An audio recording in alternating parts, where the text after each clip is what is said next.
Shalom, kita bertemu lagi di dalam program Inspirasi Belia pada minggu ini untuk pelajaran yang ke-10, di mana yang bersama dengan saya di studio adalah belia daripada Gereja Kota Semerahan.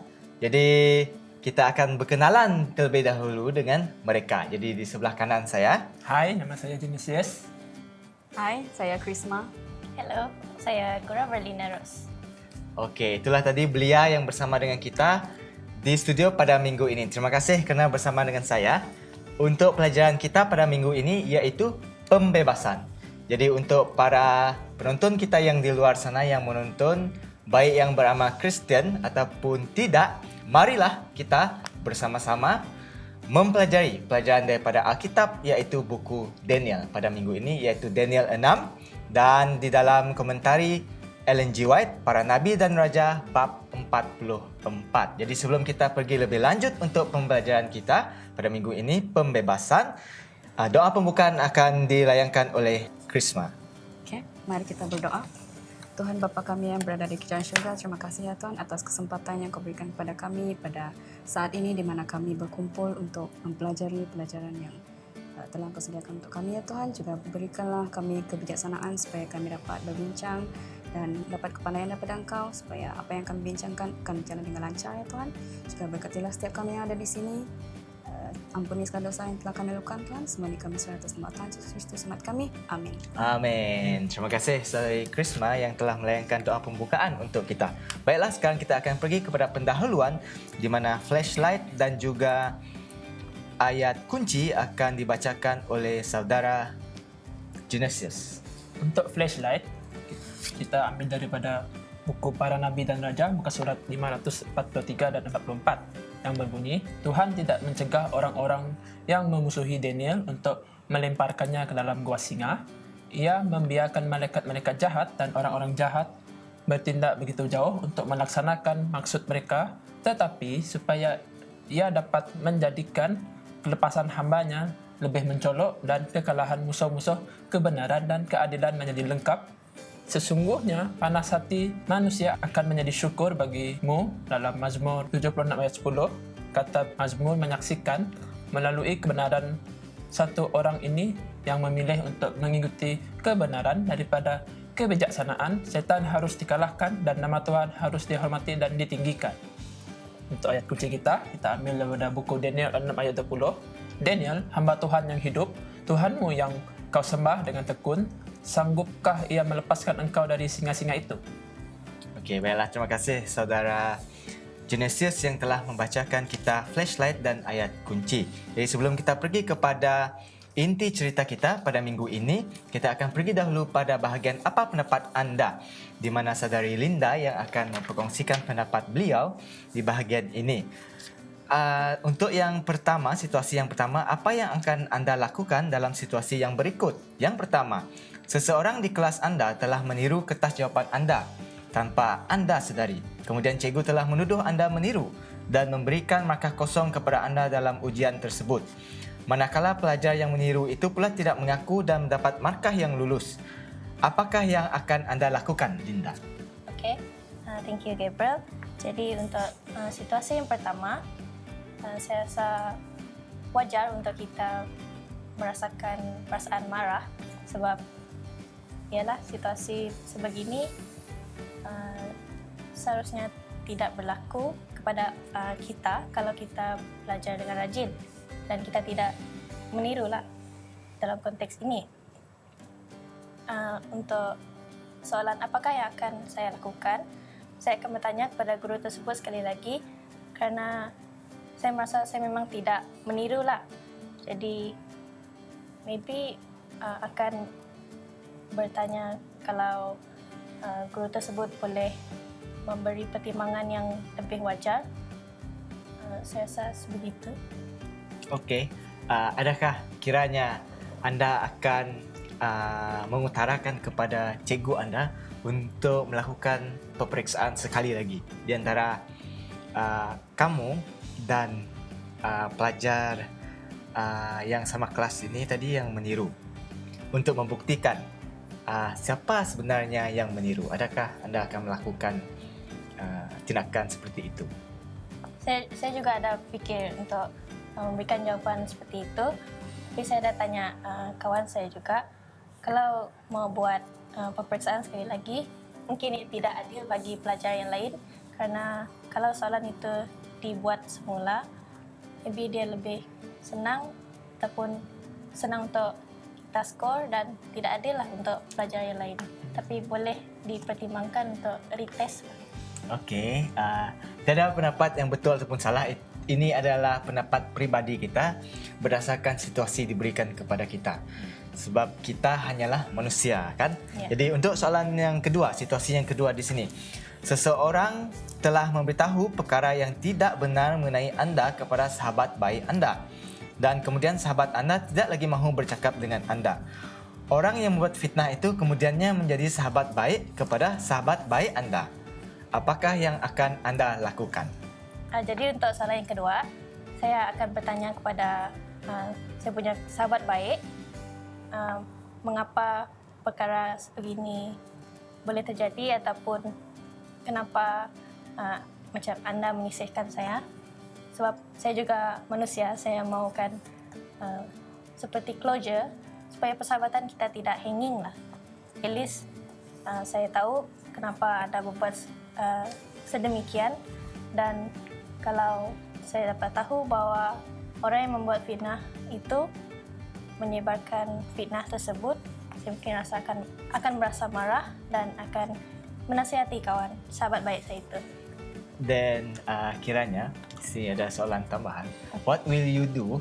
Apa yang anda lakukan kepada orang yang memfitnah anda itu tadi? Sebab anda katakan, anda akan merasa marah. Ya. Okay, so dalam situasi itu, what will you do? Adakah anda akan tumbuk dia, ajak dia one by one kah? Ataupun bagaimana? Okey. Kalau mau tumbuk tu macam ganas sikit lah. Maybe cakap one to one, cakap dengan tenang supaya dia tidak menyebarkan fitnah lagi. Dan kalau nak tegur pun rasa macam sudah terlambat. Kalau saya akan tidak menyebarkan fitnah tentang dia, tapi saya akan putuskan hubungan lah dengan orang yang memfitnah. Kalau mau cakap dengan dia pun tidak guna juga, sebab kalau sifat dia memang macam tu, jangan involve lagi. Maksudnya kira jadi musuh lah. You, I lah. Ya. Okey. Jadi itulah tadi dua situasi yang kita boleh lihat di sini, di mana yang kemungkinan berlaku dalam kehidupan kita sebagai manusia. Jadi terima kasih dari Linda yang telah memperkongsikan pendapat beliau untuk bahagian apa pendapat anda. Jadi sekarang kita akan pergi kepada inti cerita, di mana inti cerita ini akan diringkaskan oleh saudari Krisma. Ya, terima kasih. Dan sekarang kita pergi ke inti cerita. Kalau kita dapat lihat inti cerita pada saat ini, dia diambil dari Daniel 6 ayat 1 hingga 24. Jadi inti cerita ini mengisahkan tentang Raja Darius dan juga Daniel, di mana pada mulanya, pada permulaan cerita ini, Raja Darius dia mengangkat 120 wakil-wakil raja dan ada juga pejabat tinggi. Jadi wakil raja adalah tinggi sikit daripada pejabat tinggi, di mana pejabat tinggi ini ada 3 orang, which is ada Daniel adalah merupakan salah satu pejabat tinggi ini tadilah. Jadi Daniel ini merupakan salah seorang yang disukai oleh raja sebab dia mempunyai kepandaian dan kebijaksanaan yang menyebabkan dia berkebolehan untuk membantu raja dalam menyebarkan kekuasaannya, dan dia punya kebijaksanaan itu dicemburui oleh para wakil negara dan pejabat tinggi, di mana pejabat tinggi dan wakil raja ni tadi mencari alasan lah untuk mendakwa ataupun boleh dikatakan memfitnah Daniel. Tetapi semakin banyak mereka mencari, mereka tak dapat jumpa kesalahan si Daniel ini. Ada satu benda yang mereka boleh attack si Daniel ini adalah melalui cara dia beribadah, hal ibadah dia dengan Tuhan. Jadi apa yang terjadi lepas tu, wakil raja dan pejabat tinggi ni tadi dia pergi menemui Raja Darius supaya Raja Darius ni tadi mengeluarkan satu surat perintah, iaitu surat larangan yang menyatakan bahawa dilarang untuk menyampaikan permohonan kepada mana-mana dewa ataupun manusia selain daripada Raja Darius sendiri. Jadi surat perintah ini, surat larangan ini sudah disebarkan dan Daniel dapat tahu tentang berita tersebut. Tapi apa aksi Daniel ini lepas itu, dia tidak mengendahkan. Dia tidak mengendahkan surat larangan tersebut, dia tidak mengendahkan amaran tersebut. Walaupun dia tahu ancaman terhadap nyawanya. Siapa yang menentang surat larangan tersebut akan dilemparkan ke gua singa. Dia tahu benda tu, tapi dia masih lagi beribadah seperti biasa, which is 3 hari sekali dia berlutut berdoa dan memuji mulia nama Tuhan. Dan dia melakukan itu dengan tingkap yang terbuka, di mana semua orang boleh tengok dia. Jadi apa yang berlaku setelah itu, para pejabat tinggi dan wakil raja ni tadi nampak apa yang Daniel lakukan. Jadi mereka ni tadi bergegas pergi bertemu dengan Raja Darius dan dia berkata, Daniel ni tadi dah menentang surat larangan yang diberikan tadi. Jadi dia meminta raja untuk membuat tindakan lah. Tapi raja ni, macam yang kita dah tahu, raja tadi ada sifat kasih dia dengan si Daniel dan dia rasa sedih dengan apa yang dia dengarkan tadi. Jadi dia mencari cara, dia cari berbagai cara untuk melepaskan Daniel daripada hukuman yang telah dia sediakan. Tapi perintah yang sudah dikeluarkan tidak mungkin untuk diubah, tidak mungkin untuk ditarik balik. Jadi raja seterusnya memberikan perintah supaya Daniel dibuang ke gua singa dan Daniel pun dibuanglah ke dalam gua singa. Dan sempat raja berkata, Tuhanmu yang kau sembah dengan tekun, kiranya ialah yang melepaskan engkau dari kesusahan tu tadilah. Jadi bila Daniel dah masuk dalam gua singa tu, Raja Darius berasa sedih, dia berduka dan dia berpuasa dan juga menolak untuk dihiburkan semalam-malam. Okay. Pada pagi keesokannya, raja bergegas pergi ke gua singa tersebut dan dia melihat Daniel masih lagi hidup dan berada dalam keadaan sempurna dan tidak terluka di mana-mana pun. Ini adalah kerana Daniel, dia sudah meletakkan seluruh kepercayaannya kepada Tuhan. Singa-singa tadi menutup mulut dan tidak mengapa-apakan dia. Selepas itu, orang-orang yang telah menuduh Daniel tadi, yang terdiri daripada wakil raja dan juga pejabat tinggi, pula yang dibuang ke dalam gua singa. Okey, itulah tadi ringkasan inti cerita kita daripada buku Daniel 6, di mana dapat kita lihat bagaimana Tuhan melaksanakan mukjizat melalui Daniel walaupun di dalam lubang ataupun gua singa ini tadi, di mana Daniel mendapat pembebasan daripada dicederakan ataupun dibaham ataupun dimakan oleh singa tersebut. Jadi kita dapat lihat bagaimana Tuhan bekerja dengan ajaibnya di dalam kehidupan kita kalau hanya kita setia seperti Daniel. Jadi terima kasih saudari Krisma yang telah memberikan ringkasan inti cerita kita. Baiklah, sebelum kita pergi kepada soalan-soalan inti cerita kita, saya akan bacakan di sini. Tahukah anda, singa selalu digunakan sebagai lambang kepada kuasa, kebesaran dan keberanian. Singa memiliki sistem sosial berdasarkan kepada kerja berkumpulan dan hidup di dalam kumpulan yang disebut prides. Kerja berkumpulan ataupun kumpulan pride ini adalah bukti kepada cara mereka memburu. Singa betina dalam kelompok itu akan mengesan dan menguasai mangsa mereka. Singa-singa di dalam lubang dalam Daniel 6 bekerjasama sebagai satu kumpulan untuk memusnahkan musuh-musuh Daniel dan meremukkan mereka sebelum pun mereka sempat menyentuh dasar lubang itu. Kita boleh lihat di dalam Daniel 6 ayat 24. Jadi kita akan pergi kepada soalan-soalan daripada inti cerita kita, di mana selepas membaca cerita dalam Daniel 6 ada beberapa soalan yang diberikan di sini. Untuk soalan yang pertama, saudari Linda yang akan memperkongsikan pendapat beliau, di mana di sini dikatakan, pernahkah anda dituduh melakukan sesuatu yang anda tidak pernah lakukan? Bagaimanakah anda menghadapinya? Apakah yang anda lakukan pada masa akan datang? Okey, jadi untuk soalan satu ini, kalau ditanyakan pernahkah, saya juga tidak berapa ingat, tapi mungkin ada. Cuma tuduhan itu mungkin kecil, tapi tuduhan juga adalah tuduhan. Jadi bagaimanakah saya menghadapinya adalah untuk kekal tenang dan untuk mempertahankan diri, untuk defend diri sendiri, karena kita sendiri tahu kalau kita dituduh, kita jangan iakan dan kita cuba untuk defend diri sendiri, sebab tuduhan biasanya tidak betul lah kalau benda itu memang kita tidak pernah lakukan.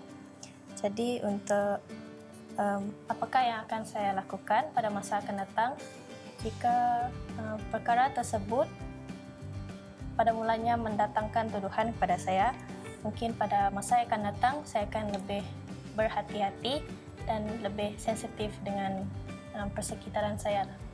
Sebenarnya itu saja. Okey, terima kasih dari Linda yang telah kongsikan pendapat beliau untuk soalan yang pertama, untuk sesuatu yang kita tidak pernah lakukan. Jadi kalau kita tidak pernah melakukan sesuatu itu, tapi kalau dituduh fitnah, kita tidak seharusnya mengakuinya. Dan biarlah kita mendapat pembebasan daripada pembelaan yang kita lakukan untuk diri kita. Itu kalau sesuatu yang tidak pernah kita lakukan. Baiklah, terima kasih. Untuk soalan yang kedua, Saudara Genesius yang akan memperkongsikan pendapat beliau, pada para wakil raja dan para pembesar itu mempunyai satu rancangan mereka sendiri dalam Daniel 6. Tetapi Tuhan mempunyai rancangan yang berbeza.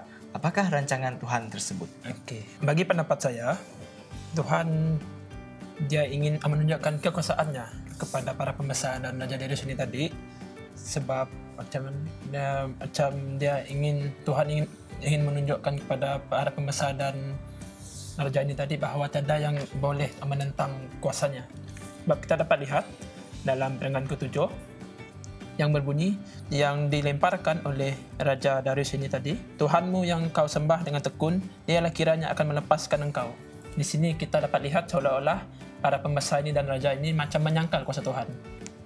Dan namun sebaliknya kita dapat lihat pada Perenggan kedua akhir, yang kita dapat lihat bahawa Daniel ini berjaya keluar daripada gua tanpa sebarang cedera pada tubuhnya, sebab seperti yang kita dengar daripada ringkasan inti cerita, para singa ini telah ditidurkan oleh malaikat-malaikat Tuhan yang telah Tuhan kirimkan untuk melindungi Daniel ini. Dan saya rasa itulah saya punya pendapat untuk soalan yang kedua. Okey, mungkin saya ingin tambah di sini.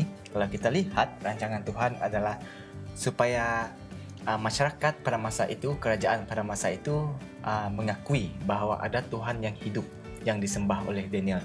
Sebab kalau Tuhan yang disembah oleh Daniel itu adalah Tuhan yang palsu, sudah pasti surat larangan ataupun perintah Raja Darius itu menjadi satu kenyataan yang benar, kan?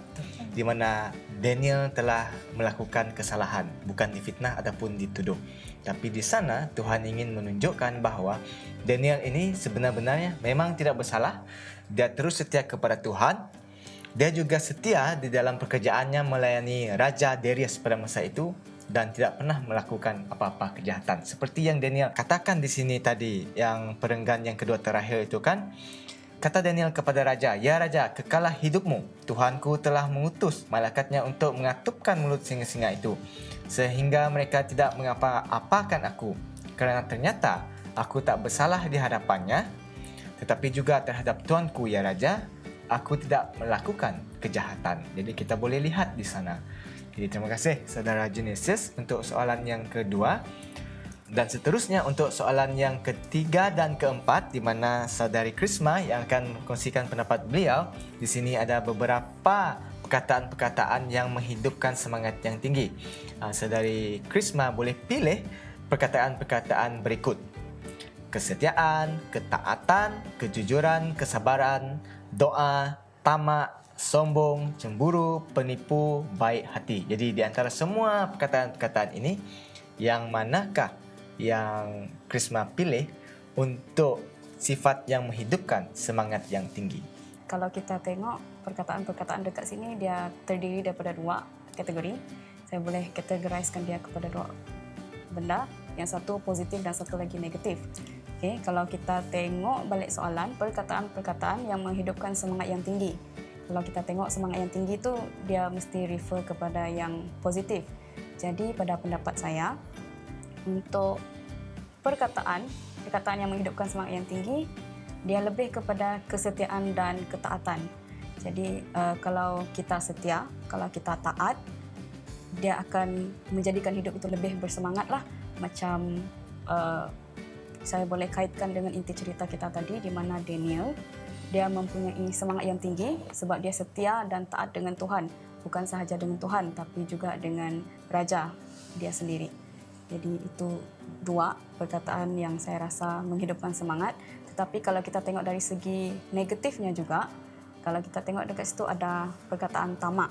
Jadi tamak ini pun boleh juga menjadi penghidup semangat yang tinggi, tetapi kita kena tengok dia punya tujuan tu ke arah mana, kecenderungan dia ke arah mana. Kalau tamak menghidupkan semangat kita untuk cari duit lebih. For example, mungkin kita nak shortcut, kita nak cari cara cepat macam mana kita nak cari duit. Mungkin kita boleh mencuri ataupun apa. Itu pun jadi penghidupkan semangat juga, tapi dari segi yang negatif lah.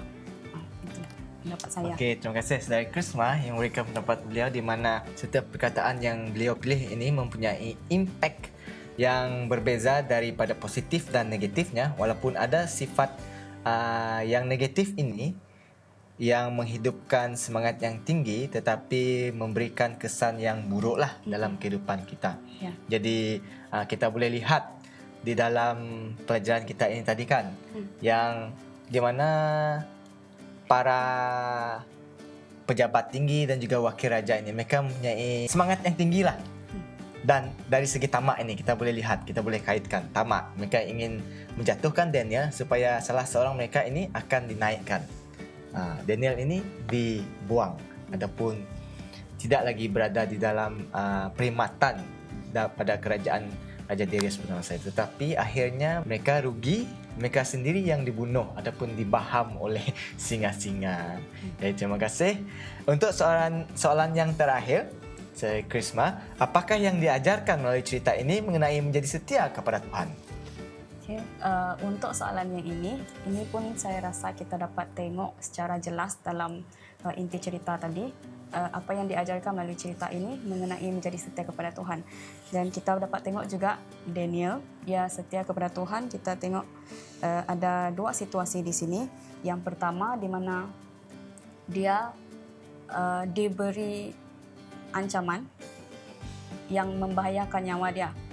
Kalau dia melawan, kalau dia menentang larangan yang diberikan oleh raja tu, walaupun nyawa dia sudah terancam untuk dibuang ke gua singa ni tadi, tapi dia memilih untuk setia dengan Tuhan dan dia memilih untuk beribadah seperti biasa dan tak takut pun untuk dihukum oleh Raja Darius. Itu yang pertama. Dan yang kedua, kita dapat tengok dia setia juga kepada Tuhan, di mana kita dapat tengok dalam inti cerita tu tadi bila dia dibuang ke dalam gua singa. Dan kita tahu singa-singa dalam gua itu adalah singa yang kelaparan, tetapi dia percaya dan dia tetap setia. Dia percaya Tuhan akan menolong dia. Sebab dia ini dari awal sampai habis dia percaya dia tidak melakukan apa-apa kesalahan, baik kepada Tuhan dan juga kepada Raja Darius. Dan ini kita boleh tengoklah sendiri, kita boleh tanamkan sifat Daniel dalam diri orang-orang muda. Kita boleh ambil Daniel sebagai contoh. Adakah kita sesetia itu untuk tetap melakukan ibadah kita, tetap berdoa walaupun kita sudah diancam, sama ada dari segi diancam nyawa ataupun apalah. Kita boleh tanya pada diri kita sendiri, adakah kita percaya, adakah kita setia pada Tuhan, yang Tuhan akan menjaga kita sebagaimana Tuhan menjaga Daniel dalam gua singa itu tadi. Okey, terima kasih Saudari Krisma, di mana saya ingin respon kepada Saudari Krisma persoalan dia tadi, di mana beliau katakan kita boleh tanya diri kita sendiri kan, adakah kita setia. Jadi dalam cerita ini kita boleh lihat kesetiaan Daniel adalah melalui doa dia. Itu cara dia, kenapa dia duduk. Sebab mereka nampak dia berdoa, menyembah kepada Tuhan yang lain. Sebab itu dia ditutup. Tetapi dalam situasi ini, dalam hidup kita sebagai orang Kristen, doa ini yang menjadi alat hubungan kita dengan Tuhan, yang merapatkan hubungan kita dengan Tuhan. Saya percaya Daniel ini semasa dia dibuang ke dalam gua singa pun, beliau masih berdoa kepada Tuhan dan memuji Tuhan. Jadi kita dapat lihat bagaimana kesetiaan Daniel ini dapat kita pelajari dan dapat kita contohi bagaimana kehidupan kita sebagai orang Kristen harus sentiasa berdoa. Menyembah itu banyak cara dia, tetapi yang menjadi fokus dalam kehidupan kita sebagai orang Kristen adalah berdoa. Itu yang membezakan kita. Agama yang lain mungkin cara berdoa dia berbeza, tetapi begitulah cara mereka menyembah kan. Ada yang tangan begini, ada yang memegang colok dan sebagainya. Tapi itulah cara mereka berdoa dan menyembah Tuhan mereka. Tetapi kita berbeza. Jadi di sini saya ingin teruskan dengan membaca di dalam pandangan lain.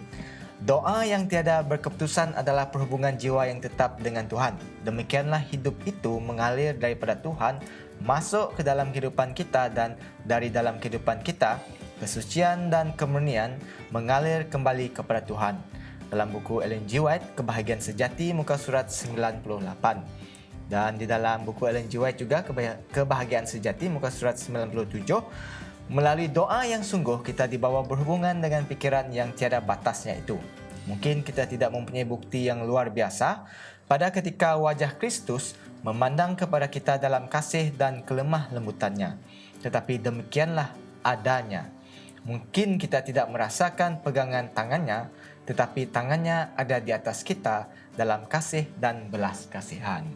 Jadi sebelum kita pergi kepada rumusan yang akan disimpulkan oleh saudara Genesius, saya ingin bacakan satu ayat Alkitab di bahagian penekanan, diambil daripada buku Yeremia 1 ayat 8. Janganlah takut kepada mereka, sebab aku menyertai engkau untuk melepaskan engkau, sebab demikianlah firman Tuhan. Jadi saya serahkan masa kepada saudara Genesius untuk terus merumuskan pelajaran kita pada minggu ini. Oke, terima kasih. Dan apa yang dapat kita simpulkan daripada pelajaran kita minggu ini, yaitu kita seharusnya menjadi seperti Daniel.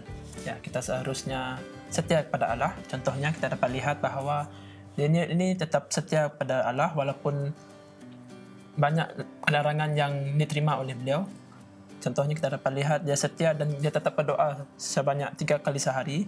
Kita juga seperti begitu. Kita sepatutnya sentiasa ingat bahawa Tuhan itu sangat dekat dengan kita. Jangan kita lupa, dan kita harus mengekalkan hubungan yang baik antara kita dengan Tuhan. Dan poin yang kedua adalah konsisten dalam doa. Kita dapat lihat bahawa Daniel ini sangat konsisten dalam doanya. Dia tetap berdoa 3 kali sehari tanpa henti. Dan di sini kita menunjukkan bahawa dia mempunyai satu ketekunan untuk berkomunikasi dengan Allah, dan kita seharusnya menerapkan sifat ini dalam diri kita sendiri untuk memastikan hubungan kita dengan Allah sentiasa dijaga. Dan apabila hubungan kita dengan Allah dijaga dengan baik, kita akan merasa berkat-berkat yang datang daripadanya. Saya rasa itu saja yang kita dapat rumuskan untuk pelajaran kita minggu ini. Oke, terima kasih saudara Genesius untuk kesimpulan yang ringkas itu tadi untuk pelajaran kita pembebasan, di mana kita dapat lihat dan kita boleh contohi kehidupan Daniel, di mana pada saat beliau mengalami cabaran ataupun detik-detik yang menyedihkan dalam kehidupan beliau, difitnah dan hampir dibunuh, tetapi Tuhan melepaskan dengan mukjizatnya tangannya yang gagah yang tadi, tangan Tuhan yang tidak pernah melepaskan kita daripada diperlakukan oleh kejahatan, yang sentiasa bersama dengan kita, yang akan melepaskan kita daripada segala kesulitan ataupun kesukaran dalam kehidupan kita. Cuma adakah kita ini ingin menerima pembebasan daripada Tuhan ini melalui kesetiaan kita? Jadi itulah perjalanan kita. Terima kasih para belia dari Gereja Kota Semarahan yang bersama dengan saya di studio untuk kita mempelajari firman Tuhan pada minggu ini untuk topik pembebasan. Jadi sekarang doa penutup akan dilayangkan oleh saudari Linda. Okay. Allah Bapa kami yang bertakhta di dalam syurga, Tuhan yang bersama dengan Daniel dan telah menyelamatkan dia, Tuhan. Dan Tuhan yang kami puji dan sembah. Pada saat ini Tuhan kami berdoa, mengucap syukur kerana Engkau begitu baik dan begitu besar dalam menangani kehidupan kami Tuhan. Dan kami sangat bersyukur kerana kami dapat mempelajari cerita tentang Daniel, kerana itu memberikan kami semangat yang sangat tinggi untuk tetap setia kepada Engkau. Dan kesetiaan tersebut, kesetiaan kepada Engkau Tuhan, dapat membebaskan kami dari apapun dan dapat menjadikan kami kuat dalam pekerjaan Engkau Tuhan. Tuhan, saat ini kami berdoa agar Engkau memberkati setiap daripada kami, untuk kami kekal setia kepada Engkau, dan untuk kami menjangkau lebih banyak belia, lebih banyak pemuda di luar sana untuk menjadi seperti Daniel Tuhan, yang tidak goyah dan tidak takut dengan cabaran dunia, melainkan lebih kuat untuk menyembah, memuji dan berdoa kepada Engkau. Tuhan, kami sesungguhnya manusia yang tidak sempurna Tuhan, tapi Engkau sentiasa menguatkan kami dalam segala hal, dan kami amat berterima kasih atas itu Tuhan. Dan Tuhan, terima kasih atas penjagaan Engkau sepanjang saat ini, dan berkatilah setiap kami Tuhan, dan semoga pelajaran ini menjadi teladan dan teladan kepada kehidupan kami masing-masing. Tuhan, berkatilah setiap kami sekali lagi, dan doa ini kami layangkan dalam nama Yesus Kristus yang menjadi Juru Selamat kami semua. Amin. Amin. Terima kasih Saudari Linda yang telah melayangkan doa penutupan kita. Jadi baiklah, sampai di sini saja pelajaran kita pada minggu ini, dan kita akan bertemu lagi untuk pelajaran yang seterusnya. Semoga Tuhan memberkati Anda semua. Bye. Bye.